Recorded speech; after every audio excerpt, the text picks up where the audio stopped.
riser plate and torque converter just came in. So we're gonna get this bike cleaned up and put that on there.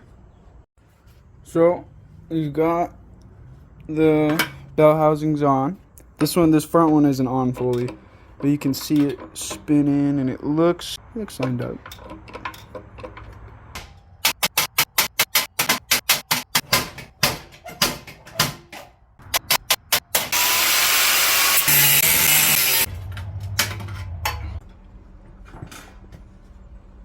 Yep.